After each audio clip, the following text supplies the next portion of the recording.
how's your guys' playoff brackets doing? Because I can tell you that ours, not so good.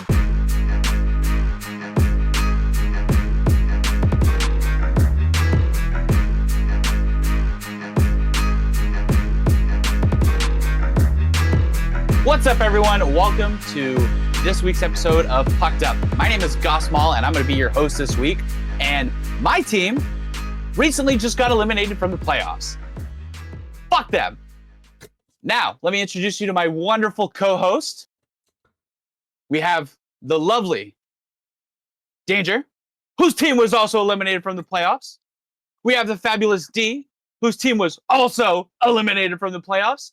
And then we have Chris, whose team is really enjoying their vacation on the golf course. I'm just really happy to be included. Yeah. You know, buddy, we're glad that you're here and included. You have an NHL team. I am a fan of a team whose putt game is fucking second to none. Yep. And let me tell you, Zegras you're is hanging out so with Happy hockey. Gilmore right now. Right. When they can't be up on the course.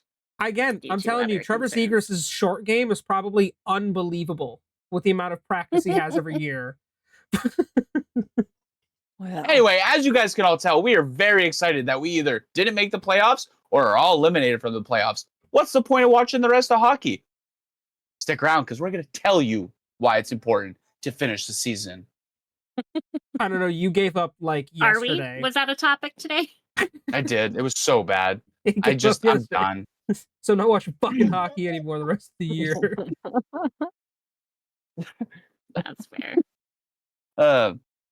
Anyway, I as just did my team. always, let's start with D and some PWHL updates. Let's fucking do it. Oh, yes. All right. Well, to start off, as of time of recording, we are starting the race for the Walter Cup. They are in the final round of the PWHL Championship.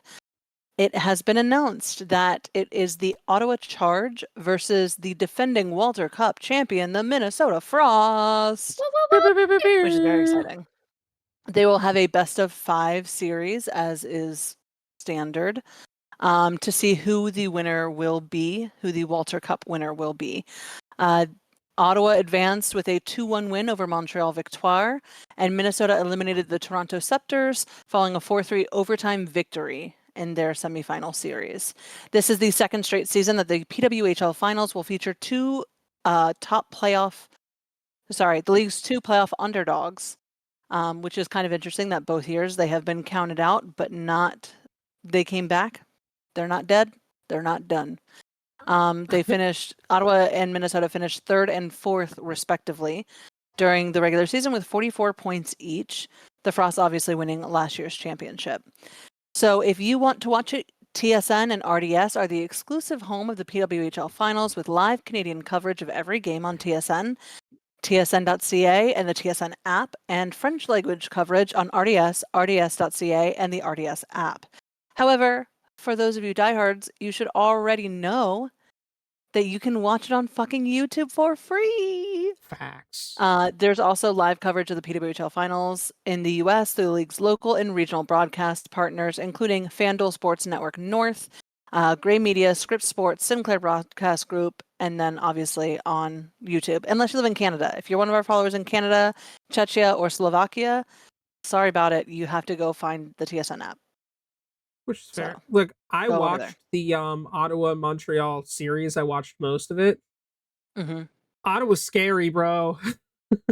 That team, and Minnesota, obviously, you think of players like Taylor Heisey and how good the Minnesota Frost are, but Yep. The Charge are no fucking joke. Gwyneth Phillips is having an unbelievable performance in net this year. Like, Yep. she is lights out as you can be. So I am super hyped for the finals. It's going to be great. I think we could see this go to a game 5, which, by the way, if you're wondering about the streaming schedule, game 1 is on Tuesday. Game 1 is on Tuesday, May 20th. I was like, Tuesday. They'll know what I mean. No, they won't. Tuesday, May 20th. Game 1. Game 2, Thursday, May 22nd. Game 3, Saturday, May 24th. If it goes to a Game 4, that will be Monday, May 26th. And if it goes to a Game 5, that will be Wednesday, May 28th. Again, you can watch it at any of the above mentioned places. Next up, we do have our 3 stars of the week. Actually, you know what? I'm going to change it up and I'm going to say that we're going to talk about the expansion roster building process because they have released key dates, rules, and procedures for the PWHL. So that is a pretty comprehensive draft. Each of the 6 inaugural teams will relinquish 4 players from their current roster throughout the entire process, including players signed during the exclusive window and those selected in the expansion draft. The standard PWHL roster is 23 active players, for those of you who didn't know. So they have player protection lists due by June 3rd at noon. Each team will have the opportunity to protect 3 players initially. And then after they've relinquished 2 players, whether through exclusive signing or whatever, that team is permitted to then protect 1 additional player, increasing the list to 4 total. And players eligible to be protected must either be under contract for the upcoming season or the team must hold their playing rights for the upcoming season. So then we move into the exclusive signing window, which is after the submission of protected players. Expansion teams will be granted a 5-day exclusive window to sign a maximum of 5 players. There is no required minimum number of players who must be signed during this window. Any protected player or any player on an expiring contract is eligible. So it opens June 4th, closes June 8th. June 9th, it is at 8:30 will be the 2025 expansion draft presented by Upper Deck. The expansion draft will feature Seattle and Vancouver selecting a minimum of 7 players each until each team has reached a 12-player roster. If one team enters the expansion draft with fewer signed players than the other, it will be granted an additional selection to reach their 12. And then lastly, June 24th at 7 p.m., the PWHL draft presented by Upper Deck, which is when everybody gets to look at the new recruits for the year and select additional people. So quite a large process. Takes about a month to complete, which is very exciting, but they are expanding to 2 teams. If you want to read more information, again, head over to the pwhl.com. They have a great article about it. Definitely recommend. So lastly, let's talk about the 3 stars of the week as presented by Shark Beauty Canada. So starting in 3rd, we have Gabby Hughes, the forward for the Ottawa Charge. She was a difference maker in each of Ottawa's 1-goal victories over Montreal. In Game 3 on Tuesday, she had a team-high 4 shots on goal and collected her first career playoff point, a primary assist on the Manon McMahon. That's that's a lot of M's and N's. I trip over it a lot.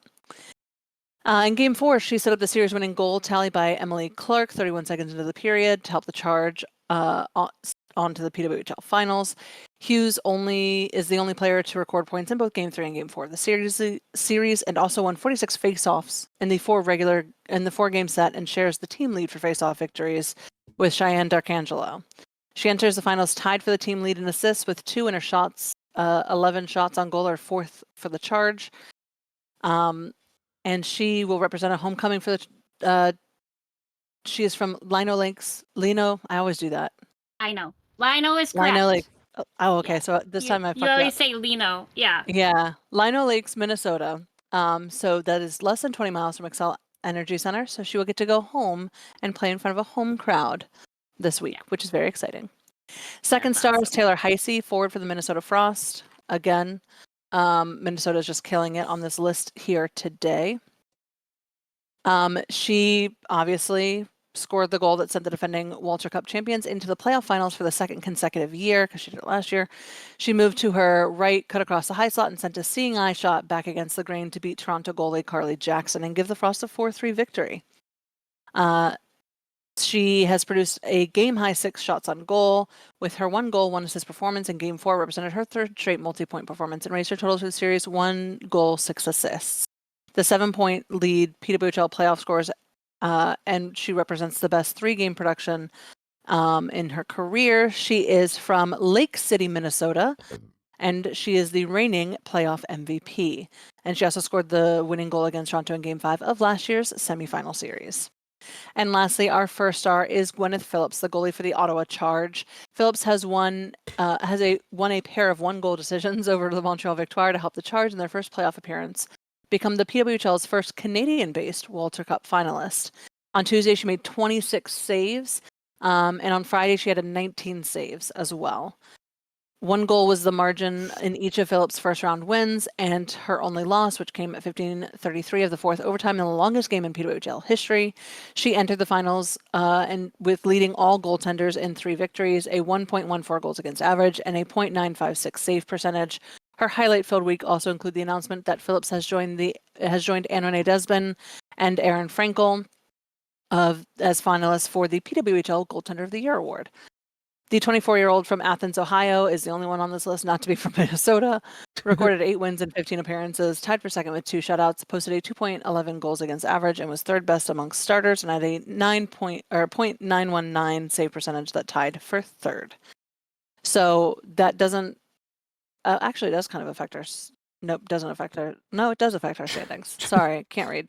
That puts her into a tie for third with Hillary Knight, her being Gwen Phillips. They both have 70 points, and that puts them in third. Laura Stacey is in second with 80 points, and Marie-Philippe Poulin of Montreal has 100 points still and is looking unbeatable at this point. Think about that number.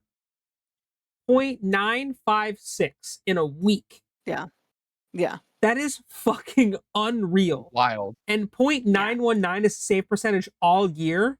That level of consistency would win her the Vezina in the NHL. Mm-hmm. Like, Yeah. She's killing it. That's nuts. Yeah. So shout out to everybody. Again, go watch the fucking finals. I have it up right now as we're recording because, of course, gotta support the PWHL. If we want them to do more shit, then they gotta know that they've got fans all over. Hell yeah. Dee, thank you so much for the PWHL news. And You're welcome. that's all exciting. Like, I've always loved when they do expansion drafts and stuff. Like, it's always intrigued me because it's like, historically, when there's an expansion draft in like the NHL, that team usually goes the next year to win the Stanley Cup. Vegas Golden Knights, as a good example of that. So it's always interesting to see how the teams get stacked when you get that. So it's interesting that they're doing 2 at once because I feel like that's going to kind of diversify the talent. Yep. And so we may not see that with the PWHL. But I'm going to now kick it over to Danger, who has one of the cutest stories of the week. I sure as heck do, and I'm super excited. So we are very close to seeing the return of Stanley Pup, y'all. So if you are a hockey fan and a dog lover, Stanley Pup is back. The NHL's heartwarming event celebrating adoptable rescue dogs returns for the 2025 Stanley Cup Final, featuring all 32 NHL teams represented by a 4-legged competitor. These pups will showcase their adorable skills in a friendly showdown, with many of them being adoptable through local shelters. You can expect celebrity cameos from dog-loving stars like Jamie Lee Curtis, Michael Bublé, George Lopez, plus play-by-play commentary from Mark Shunock, and Chris Rose. I wanted to say Shuncook for some reason, and that was all my brain wanted to do. Special appearances by NHL players will also happen and highlight pet adoption efforts in their cities. Stanley Pup premieres June 6th in the US on True TV, June 7th in Canada on Sportsnet, and will air on the NHL Network and digital platforms. The event, produced by Michael Levette and NHL Productions, continues to spotlight the joy of pet adoption thanks to Petco Love and sponsors Bissell and Blue Buffalo. For more details on the adoptable pups, you can visit petcolove.org/StanleyPup or NHL.com/StanleyPup. Get ready for a tail-wagging showdown, because every pup deserves their forever home.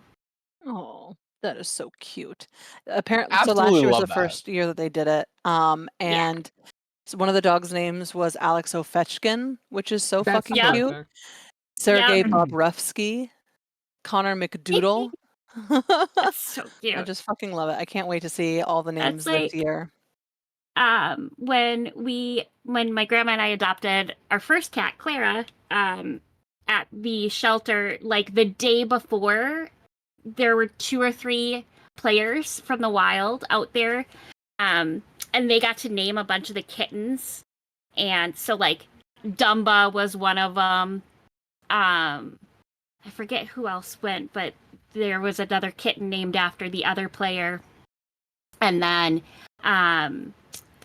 there was a famous female player that they named one of the female kittens after, Gina something, I think. But anyway, I can't remember. It was 3 years ago, so it, isn't in the forefront. But it was really cute. So I love that they do it. And I love that they... I think the NHL every year does the like calendar with adoptable dogs too. Even though sometimes the players end up just adopting the dog that they take pictures with because they fall in love with them. Don't blame them one bit for that. Yep. So I do find it interesting though that out of all the TV networks that they picked in the United States, that they did True TV. True TV. It's Turner property. So it's owned by the same people who own like TNT, TBS. It's all Turner based, which is that it is weird to think about though. You wouldn't think True TV. Yeah. Why not like TBS? Any of the other? Yeah, exactly. That would be a cute show for TBS, but like well, it's being like when I think 2 days later on NHL Network. Right, because it's So like when I think of like NHL True TV, there's a long list of like trashy shows that I used to watch on that network. Oh yeah. About TV is tow great. truck companies and pawn shops and stuff like that. Right. Fact. Never thought about Stanley Pups. Yeah. Stanley Agreed. Poop is cute. It's like I next year it's wonder, going to be on is that where MTV2 the, or VHS or VH1. That'd be crazy. But what channel is the Super Bowl Puppy Bowl on? That's on Is that that's on on True Animal Planet. Oh, Animal is that Planet, what it yeah. is? Is it on Animal? Yeah, I'm Right, pretty 'cause I sure was that like, I'm that pretty would sure that be was on Animal Planet or comparable. Discovery. Yeah. Fair. It's probably one or the other. Yeah. I figured like that would be exactly like Right. you said. That would be kind of a great Right. segue to that, Yeah. But what do we know? We're not smart enough to make those decisions. Yeah. I mean, we could be Not if you us. gave us the money. Suddenly, I'd Or- become smart enough. Or the That's chance. fair. Just give us the opportunity, Turner. We're here for you. G-bets, Turner. $$, hit me up. Ted Turner, you're already wasting your money with a little pissant wrestling show. Give us the money. Also, can we take a quick moment on air to acknowledge Chris's new haircut? Looks so good. Damn. does. Claps for Chris. He's almost like a you. brand new person. Look at him. I know, right? Looking fresh. Listen, it's nice to Something have like that. it's nice to not look like a homeless person anymore with whatever the fuck was going on. It needed some shaping. It You did. definitely Shout should have out done A little that bit. TikTok sound. Yeah. Just needs a Shout little out to my boy shaping. Nick, To the salon. who is a barber, and he hooked me up. And it's Yeah. hard. It's hard when you're Very good. like when your hairline's receding weird. So like trying to figure out how to make that happen and not look like shit. But yeah, it came out actually really nice. So I did, yeah. big ups to the boy, who's a Bruins fan, and he's having a hard time.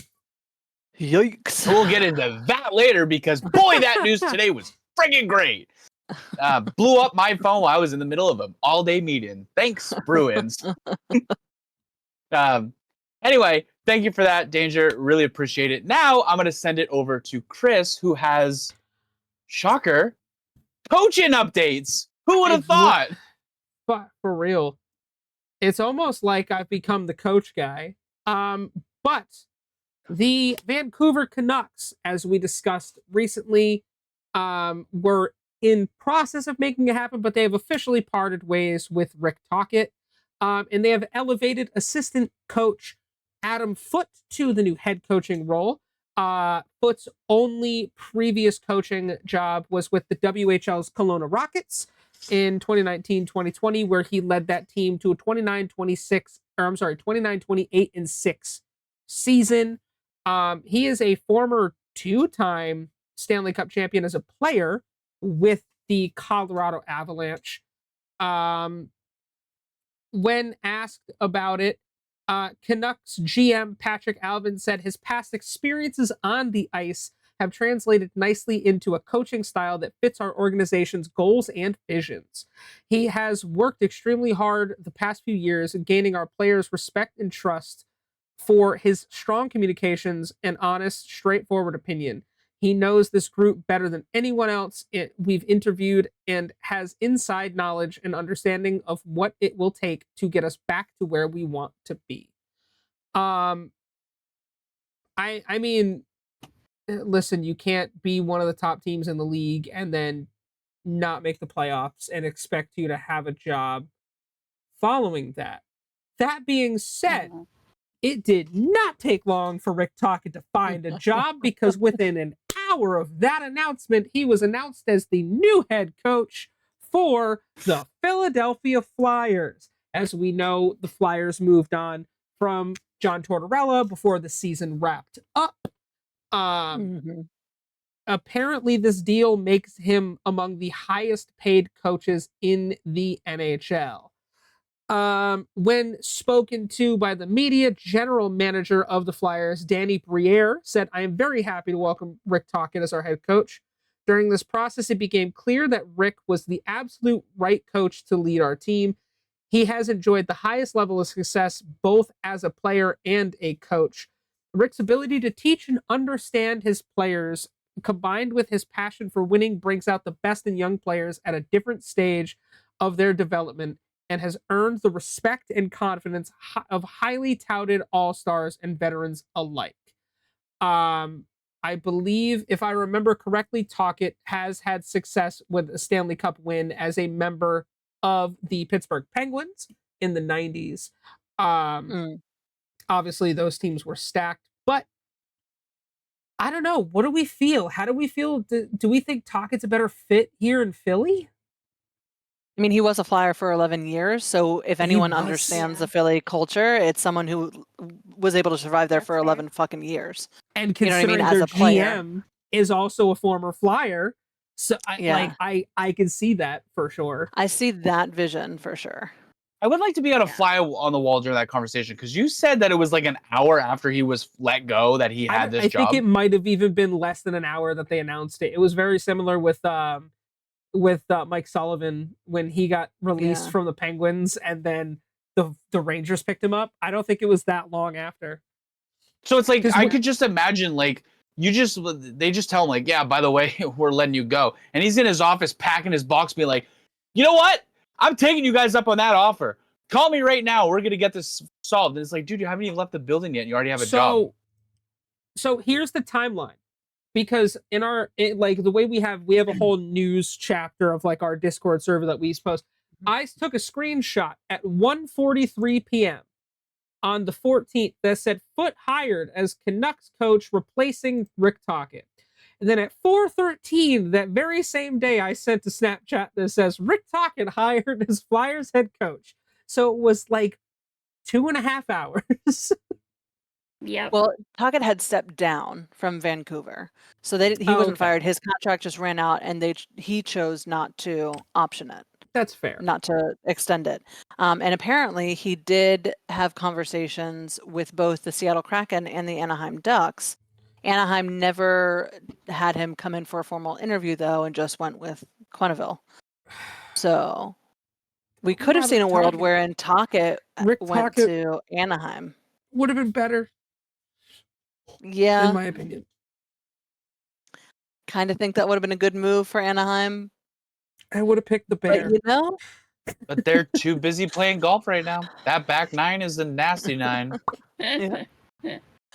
So I do think, I want to see the Flyers do well. I think Tocchet could be a good move for them. I think he will end up being better for team culture, maybe. I'll go out on a limb and say that. I think he'll be better for team culture than Tortorella was. He's a little less old school. He's not new school. He's not Spencer Carberry, but he's definitely somewhere in the middle. And I think that'll be good for the Flyers to get into their locker room for the first time in a little bit. Oh, for sure. For sure. Agree. Coaches got to stop getting fired, man. Dude, that's a third of the league has changed the coaches at this point. Yeah. Yeah. Yeah. Yeah. And it's a From- revolving door too, which is what I It put in our is. Discord. Is that like Tockett literally just stepped down as the coach for the Canucks and is already within an hour on he's his already way got a over job. to Yeah. Mi- to Philly. Mike Sullivan. I heard rumors of Mhm. Torts might be having a job. Yeah, Like they're just it's you. I feel like there needs to be like a trade here when it comes to like you can trade players and stuff. Why can't you trade personnel? We're trading our coach. Yeah, right. right. Oh, sorry. We're putting you Yeah. on waiver this week, buddy. Yeah, we're putting your fucking coach on waivers. Anyone I can didn't like pick how you him up. filed that paperwork last week, so waivers you go. Put him on the IR list. Yeah. I mean, you might as That'd well be at funny. that point. That'd be funny. Well, they found jobs, and Chris, from stats guy to coaching expert, you are multi-purpose, my friend, and we love you here for that. True. Now I'm going to pass it back to D to talk about one of my favorite examples on why hockey is a superior sport because of the involvement on and off the ice. Yeah. So unfortunately, one of the players for the Winnipeg Jets, Mark Scheifele, his dad, Brad Scheifele, passed unexpectedly the night before the Jets' second round playoff game against the Dallas Stars. I believe it was the like game just before game 6. Which is just terrible. That's not something a parent death is obviously very difficult, same as a child dying. But to have that happen at one of the most difficult points in your career where you're striving for something as a team and you're facing elimination is really tough. And Mark decided to play in Saturday's game 6 game as they face elimination. He would score his team's only goal. And they did end up getting knocked out of the Cup playoffs in overtime 2-1. Players from both teams showed their support in the handshake line afterwards. And at that point, fans all came together and chose to make a $55 donation, which is Scheifele's jersey number, to True North Youth Foundation. And so recently, True North Sports and Entertainment said that more than $30,000 had been raised in just $55 donation increments. So this isn't someone who came in and was like, hell yeah, I'll put 1,000 up. It was $30,000 in just $55 increments, which is simply incredible. For the hockey community to come together like that to support a charity that, matters to the team Yeah. is just really incredible. Donations have also been made to Kidsport Canada, another charity that Scheifele supports as well. And so Jets fans are doing that, but Stars fans were as well. So the Stars also recognize that that's a really tough thing that Mark went through. And so they were a good chunk of the donations. And I just think that that's really, really incredible. 55 for 55 was a trending hashtag. And we saw a lot of movement on that on social media over the weekends. And I don't know, it's just such a heartwarming moment. And Stars coach Peter DeBoer said, just courageous what he did tonight. I'm sure his dad would have been really proud of him and what he did. I'm sure his dad would have wanted him there. Tough night for him and anybody in the hockey world that's been in a situation like that. Hats off to him, a courageous young man. So it's just, like Maul was saying, we've seen this a little bit in some other sports, but nothing like what we see here in hockey. People just rally together for moments like this. And we saw the same thing or similar when Pat Maroon was mocked for his weight. A lot of fans that were not Tampa Bay Lightning fans came together to donate to different charities. And it's an incredible story. My heart just absolutely goes out to Mark, though, and his whole family. Yeah. His dad was, I think, 65 maybe years old. He was not exactly old, if I recall correctly. He was relatively young. And that's just, that's tough. What I think was more impressive to me, and not really impressive, but like it really, obviously with the Dallas Stars, not only promoting this, foundation and this initiative, but donating themselves, and the fact that even after game 7, every single Dallas Stars player and member of that team that was on the ice during the handshake all stopped and gave Mark a good like 30-second hug. Like they all took Yeah. extra time to talk to Mark. And listen, Mark Scheifele is a respected player in the league. He's a superstar. I couldn't imagine. I genuinely couldn't And you imagine. know what? But like While that's he was so doing that, special. his team sat there and waited for him to let him be the first person off the ice. Yeah. Yeah. The fact that they showed unity like that, and again, it's just Yeah. it's another reason why hockey's the superior sport, because like Dee said, this does happen here and there in other sports as well, but it's not as consistent, Mhm. and it's Mhm. not the whole community where it doesn't matter what team you support. It's the love of the sport that matters the most, and the support Yeah. of the players and the community around that. And it's a really wholesome moment, and it kind of Yeah. restores your faith in humanity a little bit. He got a standing ovation too in intros. Yeah. Standing ovation, and they weren't even home. They were in Dallas. Standing fucking ovation. Like Yeah. that's Yeah. again. Think of a few Hockey years fans ago are the when best, man. they are. Well, I mean, think of it this way: a few Mhm. years ago when Bobby Ryan came back from rehab after admitting his problems with alcohol, he went away to rehab, came back, and Ottawa was an away game. Yep. He scored a hat trick, and every goal he scored, that place erupted like they were at home. Yeah. Yeah. I get Ovechkin, Yeah. perfect with Ovi breaking the record in Long Island. Oh yeah. Mhm. You would have thought they Yep. were in DC. Yeah. Like hockey 100%. fans really do. We care about the bigger picture. It's not just Yep. about our teams. It's about all of us together. And there's a reason the four of us picked hockey to do a podcast on. We could have done a Yeah. podcast on anything, but we picked hockey for a reason. Yeah. Yep. 100%. And again, I Absolutely. just think $30,000 in 24 hours, because mind you, that $30,000 number was reported on Sunday. The game happened Saturday night. So Yeah. in less than 24 hours, 550 people roughly donated $55 to get us to that $30,000 mark. And that's before there was a major news article about it. I can't imagine what that's So at I can now. only imagine what it's at Yeah. now. Right. They haven't released a statement that I've seen as a final number. I'm sure we'll get more information as the weeks progress. I'm like trying to covertly look it up right now. But it really is such an incredible thing to see happen. And also, again, to do it for multiple different organizations. Yeah, just incredible.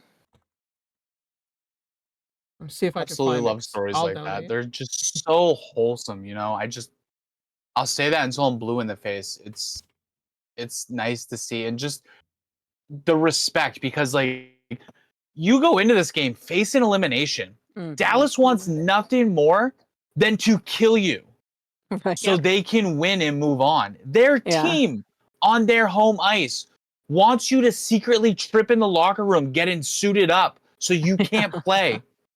Yep. But But your father passes away and you get treated like you are home. Yeah. yep. Yeah. It's a Just- really special moment. Yeah, It I is. mean, it's like for him, that must have made him feel like what he was doing by playing that game was the right move by his father. Mm-hmm. Mhm. Oh, absolutely. And when he got the goal, oh, you could see that he was like, this one was for you. You Yeah. know? Like Mhm. you could tell that he was like, Dad, that was for you, and I thank you. Yeah. Getting Yeah. all Just teary-eyed. absolutely beautiful. I know. I don't know how he made it to that handshake line. If I had that many grown men telling me that they love me and they're here to support me and they know that my dad's proud of me, I'd be a fucking puddle. You would have to, the Oh, God, Zamboni would yeah. have to come and wipe me up. You know Would what I mean? slowly just follow behind you. It would be awful. If I Ugh. could, I'd Yeah. love to find the link. People are to, just going like, directly to the website. Yeah, I was gonna for, say because I will I'll even donate. That's just because Yeah. like that's out of Mhm. respect for not only the the fundraiser, but like just because that's a great cause. 100%, I Yeah. would Mhm. donate. $55. Absolutely. What's $55 to a good charity? To not only honor the memory of somebody, but to put that towards the youth programs and everything else that Mark promotes. Like it's a great Mhm. Yeah. cause. Yeah. I mean, it's really beautiful. So, if you are interested in donating to the True North Youth Foundation, their website has a donate link. You can donate 55. They tell you they have like an automatic tier list. So it says $30 provides a Mickey Mouse plush mascot. $50 provides lunch for a week for a camper. All the way up to 1,800 supports one Hockey Academy student for the entire year. So they don't have a $55 tier yet, but I think that True North should probably consider doing that, as putting that in as a tier in Mark Shifley's dad's honor. And so if you want to go there and donate your $55, please do. We'll put it in the Um, description. Yeah, there's also a button to dedicate this donation, and so a lot of people have been dedicating it to Mark and to his father. And you can fill that out as you wish to. But it's truly a beautiful moment from the hockey fandom. And our hearts just absolutely go out to the Shifleys during this time. And we hope that it brings you a sense of comfort that this many people care about your family. And that the battle you're facing, you don't have to face it alone. You're surrounded by so many people that you will never know, you will never meet, that love and support you and want to see you get through this. Mhm. So thank you, D. I Yeah. absolutely, again, love stories like that. And, the power of hockey and a positive community and stuff like that. But I'm going to pass it now to myself, and we're going to go over playoff updates. Boy, have I been dreading tonight. Woo! Yeah. So we are officially done the second round of the Stanley Cup playoffs.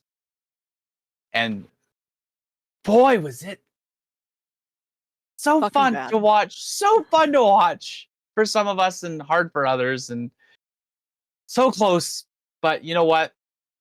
What's done is done. Can't change the past. We can only look forward. So we have Dallas beating Winnipeg 4-2. Edmonton destroyed Vegas 4-1. Carolina beat the Caps 4-1. And Florida pulled this one out and destroyed Toronto 3-0 or 4-0, Yeah. sorry. You know what, though? Shout out to Toronto for being the only one to force a game 7 in this series, or in this round. I mean, at least they made it a fucking battle. And Yeah, it was but- out Shout of out for that. nowhere. Game 6 where they shut out the Panthers. Everyone was like, "Holy shit, they're back. They gave up 3 in a row, but they could do it. We have a chance." And then they got fucked up. And then the jersey burning started again. That's true. It was real not good. It's true, it did. No, Real not it was good. not. bad. And it's just, wow, I'm glad that we brought it home to get our ass kicked. But you know what? Yeah. 7 years in a row of making it to the playoffs and losing it. We're used to it at this point. Mm-hmm. So that leaves us with the Western Conference Final of Dallas versus Edmonton and the Eastern Conference Final of Florida versus Carolina. We have all made our picks. We have all made a lot of poor choices. Let me pull up and we'll go over that real quick. So, out of our second round Stanley Cup predictions, Mhm. Danger and I were the only one to get one right, or to get some right. 0, right? I got one No. right. It's D Yeah. and Mall. D got it. DML, sorry. Yeah. Sorry. All good. I'm just distracted by. I mean, I'll take the credit. yeah, you should, But- because I'm no, just. I'm 0 You for got none. 4. Yeah. I'm still heartbroken over the Leafs. Sorry. Yeah. That's fair. So I got 2 right. Danger got 1 right. 0. 0. 0. D got 1 right, and Chris got 0. Goose egg. It's I been know. interesting. I mean, the teams that have done good they did good. Yep. Some of it came out of nowhere, you know? And yeah, what a wild series this has been so far. So with that being said, I'm going to let you guys know who we picked to win the conference finals and to battle head to head against each other for the glorious Stanley Cup. In the Eastern Conference, D stands alone. Surprisingly wanting the team that knocked her team out to win. If anyone's gonna fucking knock my dick in the dirt, I want them to then do it to everybody else, you know? Yep. So Fair. out of everyone at Pucked Up, D is the only one that wants Carolina to win. The rest of us, go Florida, go. Go Florida, go. Danger's not doing I it said happily. Dallas. No, I said Dallas over Florida. Oh no, this is just to win this match. No, The Eastern yeah. Conference Oh Finals. yeah, this is a matchup. Sorry, Yeah. sorry. No. So that's gonna be interesting. And then, shocking enough, which was a trend that we seem to be seeing often here at Pucked Up, inadvertently, is in the Western Conference. The girls went one way and the guys went the other way. I don't know what you're talking about. I might want to change my pick. It's too late. It's documented. It's now recorded. So no. I don't know. I have Who are you wanting to thoughts. change it to? Yeah, On which do it on the side? spot. I'll change Just the graphic looking right at now. looking at these numbers and considering how they've played over the last 2 rounds, I don't You want to be know standing with me in how the Canes? dude. Freddie Anderson wanna stand has with a me in the goals Canes? against average of 1.36. That's Let's unreal. go. Chris is joining Team Canes. I think All right. I have to go Canes. Are you kidding me? As good as the Florida Panthers are, I just, the way that they're playing, they're so motivated. You consider, look at all the things that have happened to them this season. You lost your best player in Martin Necas. You had Mikko Rantanen and then traded him, and they're still out of fucking spite.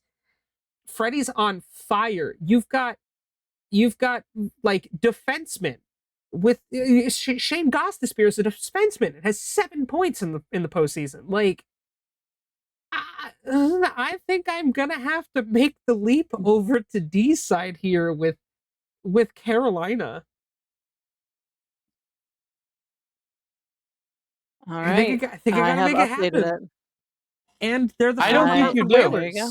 I gotta be a little biased. There you go. I really don't All think right. you do, but you know what? D You're and gonna Chris do it. against the world. Yeah. on that side of the bracket. Yeah. Yeah. And then it's back to D and Danger. So on the Eastern, so Chris, you just threw a wrench into everything. No, keep all that in. Keep No, all I'm that going in. to. Oh, I'm going Yeah. to. Oh yeah, I'm going that's to. all staying. I'm disappointed that you don't believe in Marchand, but you know what? Be that way. There are a bunch of rats. Be that way. Yeah, and they full on love it. So the Western Conference, you have Chris and I. Team Canada, go. Team Canada. Oilers, bring it home this year. You were so close last year. And D and Danger said Dallas. Because Dallas they're has been one anti-Canadian. tough nut. Yeah, I'm not confident in my pick here. They can do it. I'm just not confident. What are you gonna change your pick now too? Well, consider this. Maybe. Okay, first round. Lay it on me. Consider this: in the first round, the Edmonton Oilers had to play the LA Kings. They struggled against the Kings. That series took them 6 games. Correct? You played against a team that's tough, but not a team that they probably should have walked through easily. Dallas beat up very, very, very good Colorado team. Not only did they do that, it took them 6 games to take out the best team in the NHL. While I'm not switching my pick here, I'm going to stick with Edmonton because I think they can do it. While I think they can do it, I'm not confident that they will. I think it's going to be a deep series. This is the toughest matchup that they've faced. I agree with that. Yeah. Like I said at the beginning of the playoffs, all 16 teams have a legitimate chance to win the cup. And right Mhm. now we're seeing that. That's true. Yeah. 4 teams I don't think most of us thought were going to be there. I certainly fucking didn't. I'm looking at the spreadsheet right So, now. yeah. True that. I said Dallas was going out in the first round. The only one who got them further than that was Maul. Said that they were going to get kicked out in the second round. No, They're no, I'm sorry. Final round for Dallas for Maul. I think Miko was that piece that they needed. Yeah.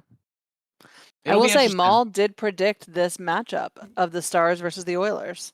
That's crazy. His bracket was the closest. He's the only one that had teams survive. Everybody else, I mean, I guess Danger, you picked the Oilers to be in the conference finals. Mhm. None of the ones I picked were right. None of the ones Chris picked were right. Except for I picked the Panthers. That's a lie. I did pick the Panthers. That's fair. And Chris picked the Caps and the Leafs. So Chris was just wrong on all fronts. And they both got eliminated in the second round. You know what though? I'm glad that you believe in the Leafs because you know what? Someone has to. Because none of Yeah. us do right now. None of Leaf Yeah. Nation does. We're going to be I 80 by the saw- time they win a cup. Dude, I saw the Right. coolest thing the other day. A guy had a banner, like one of the team banners of like Stanley Cup wins, and it was for the Leafs, and it had every year they won on it. And in the bottom, it had like a pad that was like that thick, and it said 2025, and he goes, "This is gonna be our year." And they got eliminated, so you see him rip it off, and behind it says 2026. He goes, "Next year's gonna I be our love that. year." Next I year's love our that. year. Yeah. I love that. Like, That's that's amazing. So as of right now, at time of recording, there has been 0 games played in the conference finals. As of recording again, I will say that we have the Florida and why did I stop? Carolina. We have the thank you. We have Florida and Carolina playing tonight at 8 p.m. And tomorrow, which is Wednesday for us back here in the past, we will have game 1 of Oilers versus Stars. Yeah. So when the podcast drops, we will be at game 2 for Oilers versus Stars, and we'll be halfway through. We'll be almost halfway through the series with Panthers and Carolina. There'll be 2 games in, and that'll be pretty clear on who's going to take it. Because you look at it, Carolina is 4-1 every team they've gone against so far in this cup. They are dominating Yeah. everyone they look at. Are they going to 4-1 Florida? I don't think so. But Florida getting shut out by the Leafs show that there is some inconsistency. And Carolina has had a really good rest period. Mm-hmm. Being one And of the first Florida- ones done. Yeah, and Florida just played game 7. So But with the rest traveling, can also hurt you. Rest It is can, not it always a can. good thing. Rest Right, can but- hurt Yeah. you sometimes. but it's not just Fair rest. point. They also haven't been traveling as much because Florida, the distance from Florida to Toronto is That's far less from Carolina to Washington. than the different. Yeah, the Mm. difference between Raleigh to DC. Yeah. Yeah, so I That's what, feel. 7 hours? We talked about this a lot Mhm. last year when it was Florida versus Oilers because that is the furthest match Mhm. that it can possibly be, and we did see teams get tired of traveling, and Yeah. that It's a lot on the body. affected some of those games. Yeah. You know, It has, so yeah.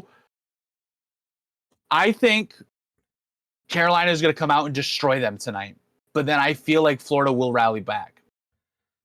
Yeah, it's Because- a short flight from Florida to North Carolina. So we're talking Like an about hour, hour maybe and a like half? an hour and a half. Yeah. Yeah. That's From not going to sunrise, be too sunrise to much. Raleigh. Yeah. Yeah. They're going to be all right. Yeah, So we can we'll do see. that. And I mean, the best nicknames in hockey right now because you got a bunch of rats playing against a bunch of jerks.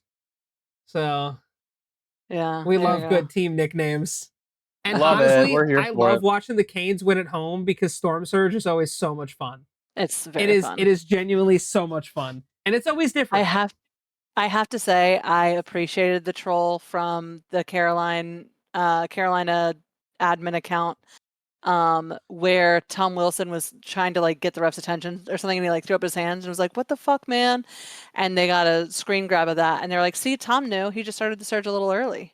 And I was like, "Oh, that's such a good fucking troll. I'm not even That's mad so at that. That's good. perfection." That's funny. Oh, I it's so good. fucking yeah. We deserve it. That's funny. Yeah, you It guys, was great. I what the fuck happened? Oh yeah, we just shit the bed. We knowing that the Carolina is fucking, they're oppressive, right? Like you cannot get into the offensive zone. They just are all over you. And we knew that that was coming for us. And yet we still tried to get fancy with it, try to make passes that were not smart and had Yeah. terrible puck control. Yeah. We let them outshoot us. There were a couple of times where, yeah, we're putting our body on the line and that's great. But we were not forechecking or backchecking nearly enough against a team that, I mean, you need to be just hammering them all the fucking time. Well, and you know what So. other team plays that exact same smothering style of offense? Well, it's the team they're facing in the Eastern Conference Finals. That's 100% where Florida just owned the Maple Leafs. Like Toronto just could not. Toronto's problem was they were giving up the puck a lot in the neutral zone. They were very sloppy. They obviously inconsistencies in goaltending. When Stoli got hurt, it is what it is. That's the sport. Yeah. But It's old like news. your defense wasn't helping you any. Like there was a lot of problems, and you cannot give an inch to a team like the Panthers who smother you. They are aggressive on forecheck. They are aggressive on the back check. They are aggressive in the neutral zone. They are aggressive with the puck. They smother you. So I feel like in a situation like this against a team who plays very similar, we're going to see what the Panthers are really made of. And we're going to see what the Hurricanes are really made of. Because what's scarier than a team that plays like this? A team that plays just like you. Yeah. So. And that's the other thing is like if you watch the Leafs versus Panthers games, the Panthers were out shooting the Leafs like 7-1. It was disgusting how much they dominated them. Here's the question. Considering this is yet another year that we get to a point where the Maple Leafs either get a first round or second round exit, do we finally see that team blow it up in the offseason? Do we finally see the trades? Do we finally see Austin Matthews being like, hey, maybe I want to explore my options and get traded? I say no, but I'm going to backpedal on that because I didn't think it would happen with Marchand, and look where he is. Yeah. Proven to Boston to fuck themselves. They never should have gotten rid of him because that motherfucker's going to win a cup, and it's all your fault. I think the conversation looks different now, right? I think when we have this conversation about someone like Crosby or Ovi, they're never fucking leaving Pittsburgh or Washington, right? Yeah. Like They're at the tail end of their career. Yeah. The only way they're leaving is if they get Brad Marchanded, which is a dirty, dirty move by their organization. Yeah. And both organizations have said that they will never do that to those two specific players. So we shouldn't be worried about them. However, with people like Connor McDavid, who if Edmonton does not advance, we're going to have this same exact conversation about him. And Mitch, like Mitch Marner, and Austin Matthews, we're looking at people who are still so new in their careers or have a lot of gas left in that particular tank that the conversation is absolutely warranted. Same with and I think we will end up, I think we will end up seeing either discussions on either end, right? Because the reality is, some of these contracts, the Austin Matthews contract, the Connor McDavid contract, are big fucking contracts. And if the team thinks that they can get something better, something newer, something fresher, for either less money or something that they think has more power, then clearly they've not been producing enough, which is crazy to say about someone like Austin Matthews or Connor McDavid, who produced like hella crazy, but it wasn't enough to get the W. So then you have to do an assessment. You can't keep both Connor McDavid and get high quality defensive players, right? You just can't. So who do you sacrifice? That's a good point. Yeah. I mean, the conversation has to change. It's not that it's going to. I mean, it has to change, right? Because over the past 5 seasons, yeah, they made the playoffs every year, but the farthest they've gotten is the second round, and each time they've kind of gotten embarrassed. I mean, yeah, Yeah. they showed up. They did show up for a few games this time around, but it's like the conversation has to change because Yeah. it's the definition of insanity is doing the exact same thing over and over and expecting a different result. And what have we seen? Mhm. The Yep. exact same fucking result every For 60 time. fucking years. Yeah, for Yeah. 60 years. Granted, there were a lot of low points between those 60 years, and there were a lot of high points. We are right now probably the best team that the franchise has ever had from a pure talent standpoint. And Yeah. the problem is they're a talented team playing up against teams that are more talented. And it's like you eventually have to make the trade, make the move. I mean, we heard rumors at the deadline to Tavares going. Mitch Marner was almost dealt at the deadline. We heard everything going on with Alex Nylander. Like, that's been a thing. The only constant has been Austin Matthews. Okay, but Austin Matthews is he's getting, he's in his prime. He's in his late 20s, almost in his 30s. How much longer are you going to try to commit to that city before you're like, I want to win a fucking cup? And it's clearly not going to happen here. Yeah. Right. And I don't blame him. People look at the Yeah. NBA. Everyone got upset with Kevin Durant because he left OKC and went to go win a cup in Golden State, or not a cup, but an NBA championship.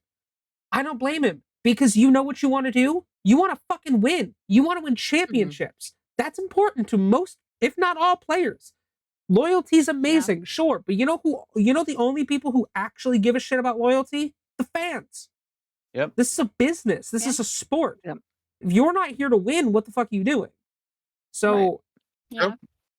I say if he gives them one more season, But I can after think that, we're after done. next season, I don't. And even if it comes to contract, I don't know if he resigns. I think we might be at a point Yeah. where Austin Matthews moves on. He explores options for sure.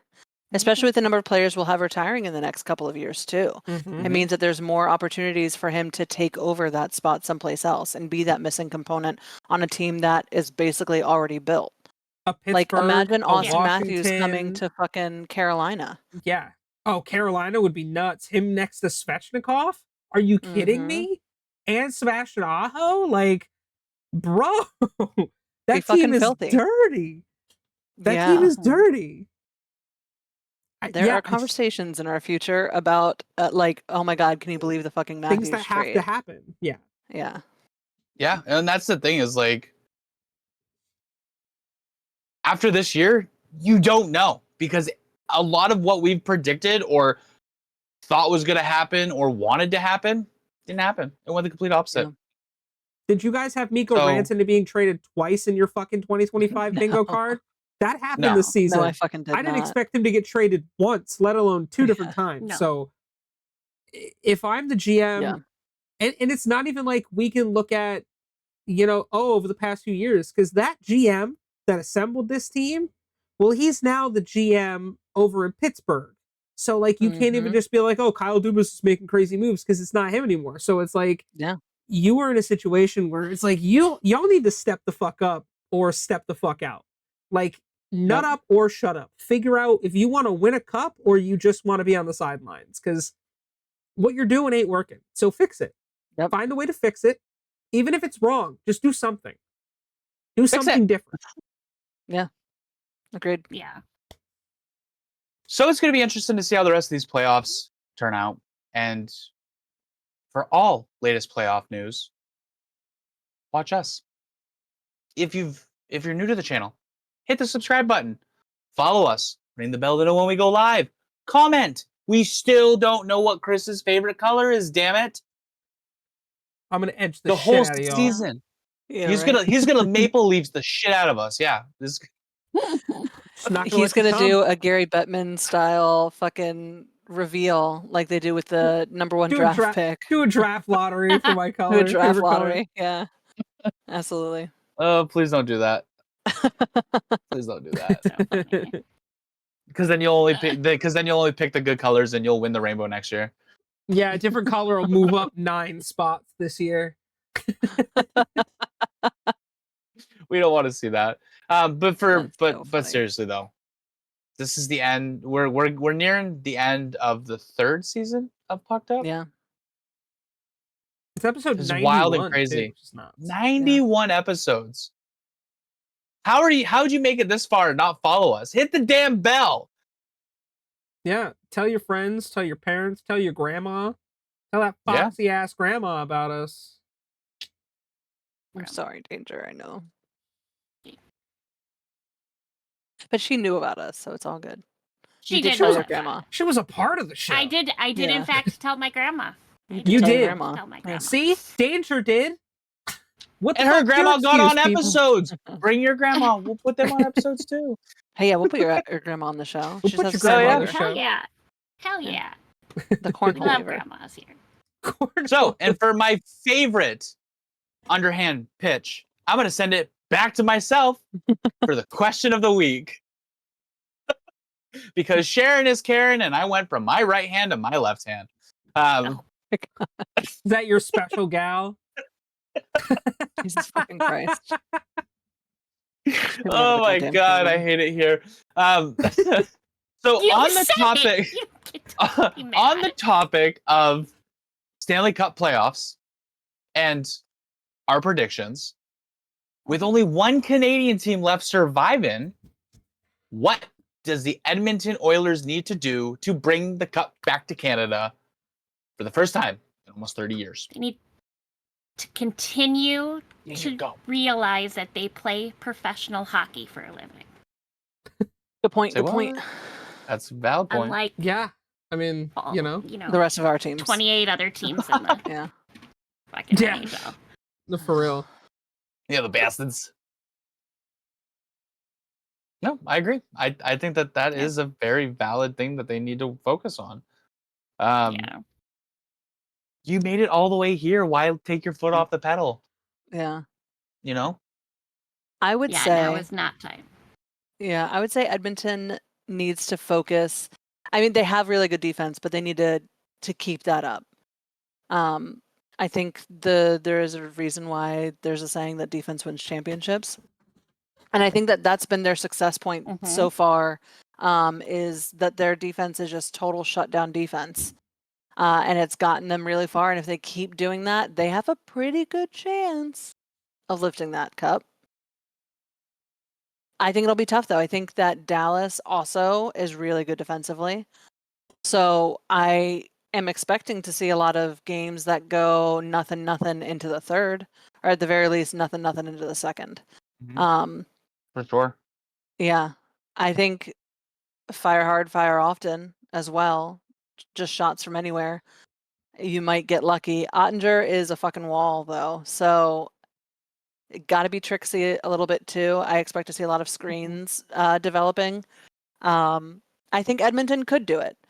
I think they could get all the way to the Cup final, but then they've got to go up against either Carolina or Florida, and that's tough as shit too. Yeah. Chris? Well, seeing as I've become apparently the stats guy, let me throw some numbers out here. 3.09. That is their goals against average per game in the playoffs. That is the highest of any team. 66.7. That's their penalty kill percentage. That is the lowest in this round of the playoffs. 32, really? Yeah, 66.7. 96.7 is Carolina, 89.5 Florida, 86.1. Carolina's been fucking pelty with that, though. Yeah, for Fucking Dallas is 27.2 is the shots against that they face. It's the second highest out of the four teams. I mean, even when you look at the discrepancies, you're giving up almost 4 goals on average a game, and you're about to play a Dallas Stars team who their goals against average per game right now is 2.62. That is a vast, vast difference. Yeah.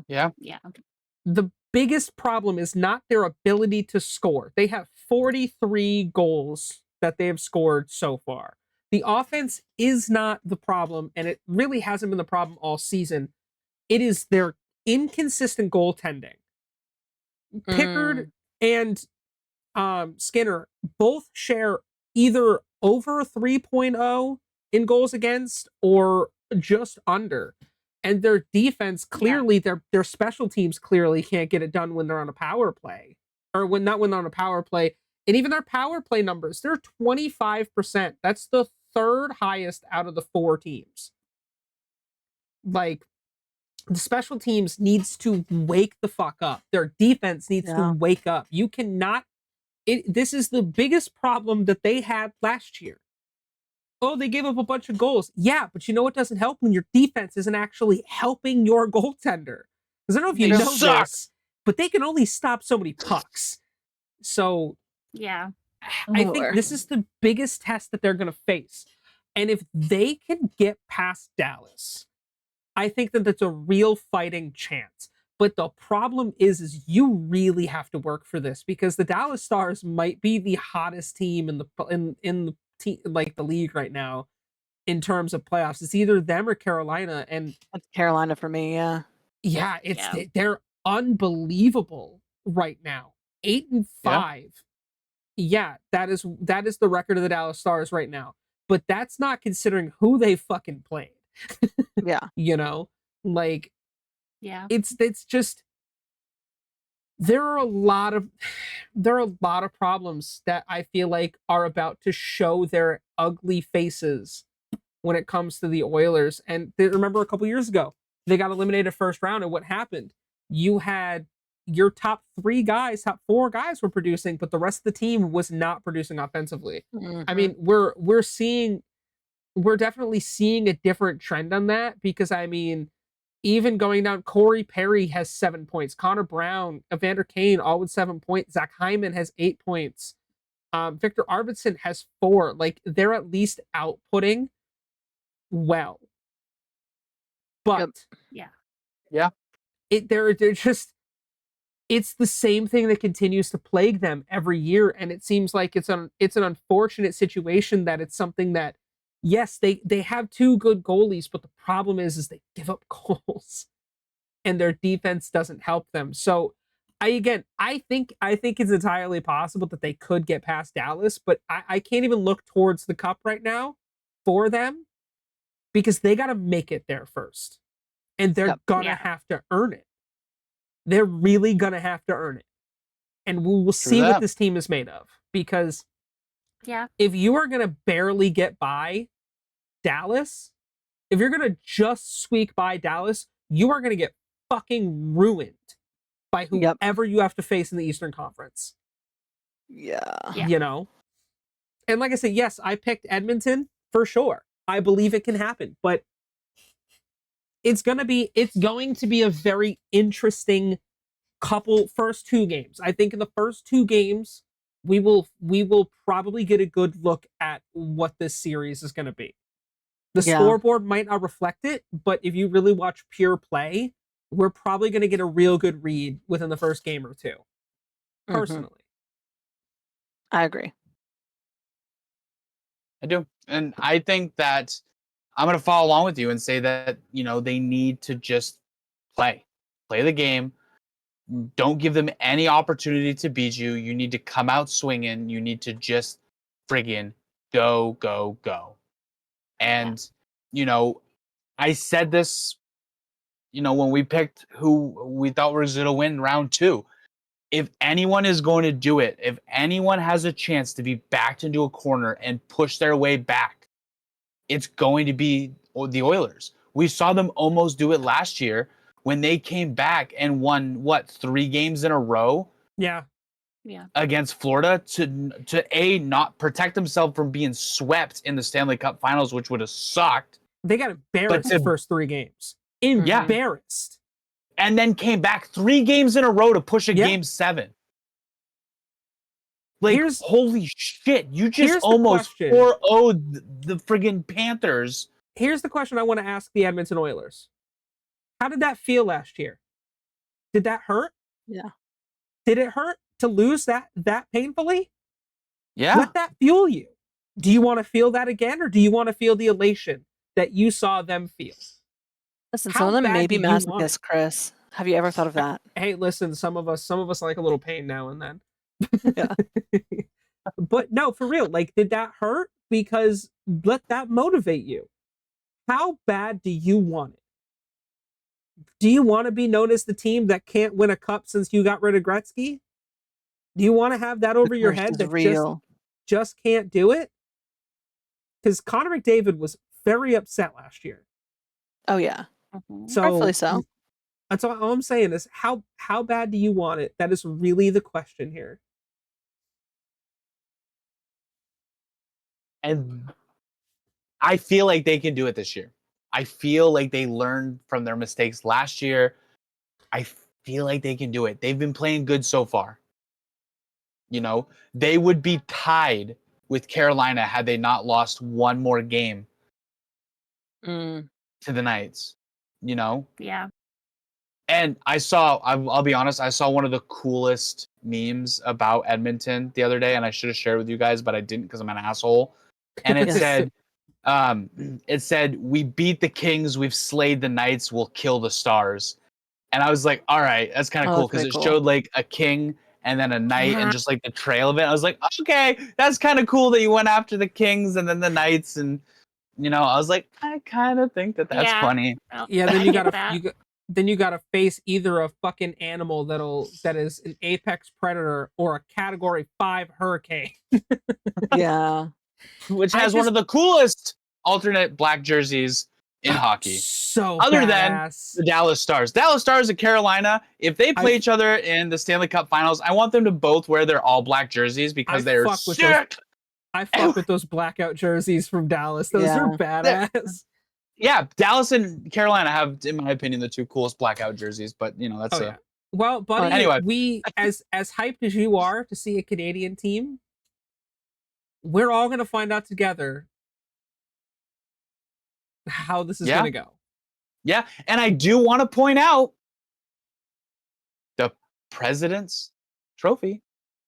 The Superstition. curse is real. The Curse curse is is still continuing. real. The Yeah. curse is continuing. When they lost, it was a heartbreak because another Canadian team has Yeah, lost. but it's tradition. Just like it's But- tradition to watch the Leafs lose in the Caps fail. playoffs. Yes. Superstitions are superstitions for a reason. And this is another inclination of why hockey is the most superstitious sport.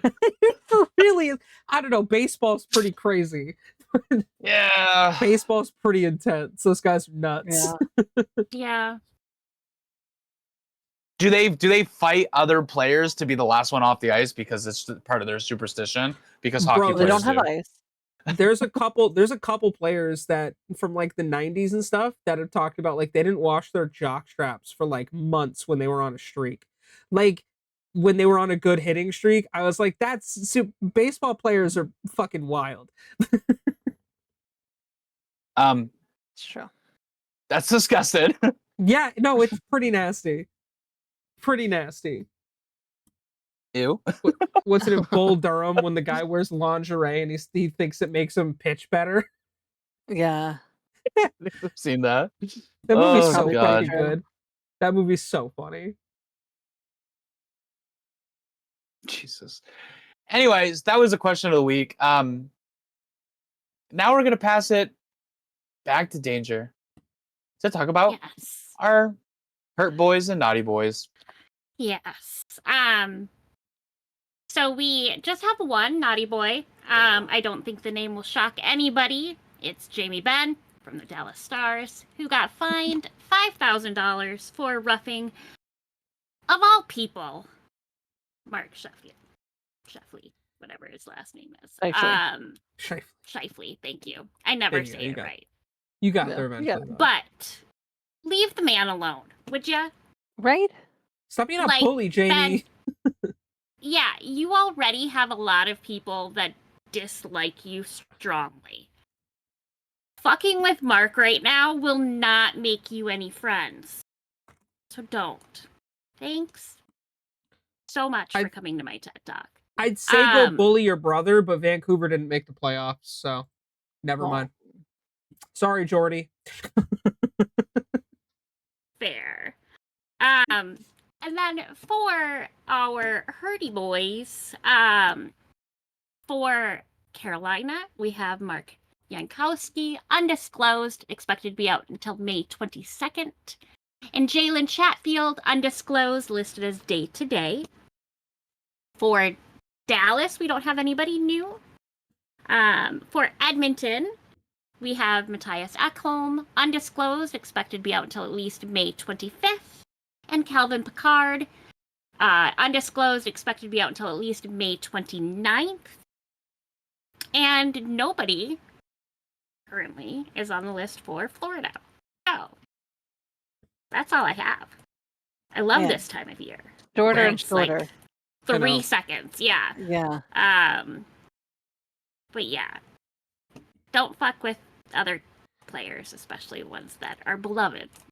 Yeah, that shit's rude as fuck, bro. Yeah. Yeah, True shit. very much so. But yeah, that's all I've got for you. You're muted, babe. You're muted. I can't hear you. Taco, You'll have to taco. speak into the microphone. Is this better? Yes. Is we can this hear the you. Yeah. Okay, cool. I do want to point out the other day, I thought it was funny. I'm going to go back to the Leafs versus Panthers in Game 7 because when it was a funny moment. If you haven't seen the clip, I highly recommend it. It was the end of the game, and it was a huge brawl and just fighting everywhere. And Bobrovsky just skated off to the side and just sat there by himself and twiddled his thumbs, watching everyone fight it out. And it was just like that little. It was just funny because he looked like that kid that gets like picked last at dodgeball, just sitting there watching everyone else have fun, being like, "I want to join in." No. The When's it memes that my have come out of turn? that are absolutely hilarious. Love it. Terrific. But for everyone's favorite segment of the week, we have it going to Chris. I think I'm pointing in the right direction. I hope I'm pointing in Other the right way. direction. Imbecile. To Chris. For everyone's favorite obscure player of the week.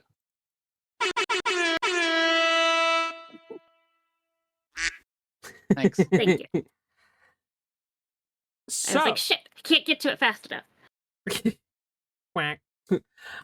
So for this week's obscure NHL player of the week, I picked this guy strictly because he's got a fantastic fucking name.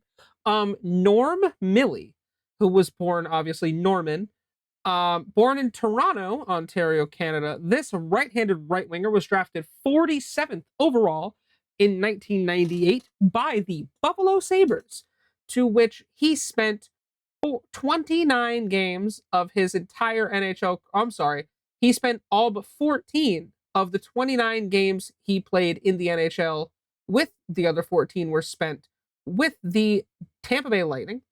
In his 29 games, he scored 2 goals, 4 assists, and had 12 penalty minutes. He did spend time between the AHL, mostly with the Rochester Americans and the Norfolk Admirals, as well as the Springfield Falcons, which I do believe are not a team anymore. Up until 2007, 2008. And in 2008, he made the transfer over to the German Hockey League, where he played for Grizzlies Wolfsburg and Dusseldorf for EG until retiring in 2016, 2017. He was kind of a menace over there. He did rack up a good amount of penalty minutes, had a good amount of goals. I don't have a full calculation right this second. But he found success in Germany as a player. The German league has produced a lot of good talent, including one big superstar in the NHL right now. I don't know if you've heard of him. His name is Tim Stützle. You know, have you guys ever watched the fucking Ottawa Senators? He's kind of their best player. No. Yeah, No. never heard of Tim. Never heard of him. Stützle's just a very forgettable name, honestly. Stutz, yeah, know? you just, who remembers a guy named Stützle? Yeah. He retired after 7 seasons. After 9 seasons in the league. He had retired and was like, I'll move on to coaching. So in 2017, he joined the coaching staff of the Ontario Hockey League's Ottawa 67s, where he continues to be an assistant coach to this day. So shout out to Norm Millie for having a fucking fantastic name. And thank you for being our obscure NHL player of the week. Woo! Not me taking any chance I can to fucking flex my radio voice. Yeah, right. Do it. I just did. You won't. You just did.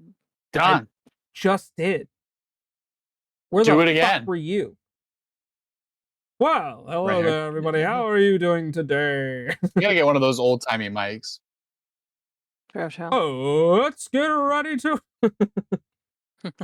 Get canceled. Let's not Michael do that, Buffer, please. I'll fight you. Old Love of all ass. things holy, please do not get us canceled.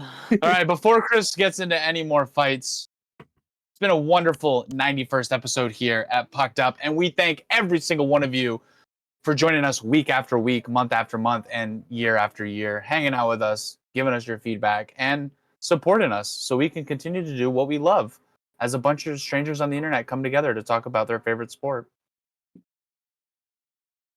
But that's it Yeah. from all of us here at Pucked Up. We thank you, love you, and we will see you all next week in the penalty box.